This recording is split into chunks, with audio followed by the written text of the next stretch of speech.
our New Year's team building trip, our boss, in a fit of holiday cheer, decided to fly the whole company to Miami for New Year's Eve. But when we got there, he stuck the three of us, the company's top salespeople, in a $10 a night mixed dorm hostel. He and everyone else checked into a 5-star private villa. Talented people can thrive anywhere, he'd said with a smug grin. Consider this a little exercise to build character. The moment he left, Kevin, our sales king, coolly sent a single text message. A major client immediately replied, saying they'd be delaying their final payment by 6 months. Jessica, our sales queen, made a simple phone call. A loyal client of 3 years promptly announced they would not be renewing their contract. As for me, I called my family. Hey Dad, yeah, about that $10 million contract we just nailed down. You can go ahead and scrap it. This was beyond absurd. I've heard of bosses casting people aside once they've served their purpose, but I've never seen one chop down his own money tree at the roots. To be honest, we were stunned when he led us to the front door of that grimy hostel. Before we left New York, he had promised us, his 3-star employees, a huge surprise. So the regular staff got a 5-star resort, while the 3 of us who had single-handedly brought in 9 figures of business for the company were supposed to sleep in a dorm. Can someone please tell me what part of this is the goddamn surprise? Seeing the thunderous looks on our faces, the boss clapped his hands together. You 3 are the pillars of this company. Staying here will sharpen your resolve, which will only help you bring in even more business. Kevin was the first to snap. Boss, this is a company retreat. What's the point of sharpening our resolve? He asked, his brow furrowed.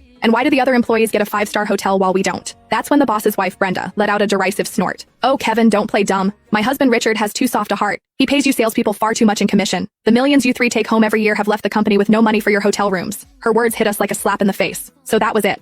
They thought we were overpaid. But our commission structure was written in black and white in our contracts. We earned every penny based on our performance. And sure, our commissions were high, but the profits we brought in for them were 10 times higher.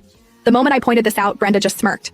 Mia, that's where you're wrong, she said coldly. It's the company's kindness that allows you to earn so much. The rules have nothing to do with it. Seeing that arguing with her was pointless, Jessica turned to the boss. Richard, you have to give us a real explanation. We've worked our asses off for you, bringing in deal after deal. Is this really how you're going to treat us? You could hear the hurt in her voice. She'd been with the company since the very beginning, a loyal employee who'd helped build it from the ground up. Before Richard could even open his mouth, one of our colleagues piped up. Come on, Jessica, you guys make millions a year in commissions. What's the big deal about paying for your own room? Yeah, another one chimed in. If I were making that kind of money, I wouldn't even take such a high commission. The boss and his wife were kind enough to give us jobs. We should show a little gratitude. Listening to them all brown-nosing, I couldn't hold back any longer. That's a load of crap, and you know it, I said, my voice rising. The company is paying for your rooms, isn't it? Boss, this retreat was supposed to be all expenses paid. Are you really telling us we have to cover our own accommodation? The tension was so thick you could cut it with a knife. Finally, the boss spoke. He sighed dramatically. Kevin, Jessica, Mia, my wife is right. I've been too soft on you. The high commissions have made you all arrogant.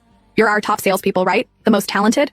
Well, talented people can thrive anywhere. This is my final decision. Now stop making trouble. With that, he turned and led the rest of the staff toward their 5-star paradise, leaving the 3 of us standing on the curb in front of a sketchy $10 hostel. The second he was out of sight, all 3 of us pulled out our phones. We all made our calls, then put our phones away in near perfect sync. Kevin spoke first, his voice dangerously calm. If he wants to play dirty, so can I. That $3 million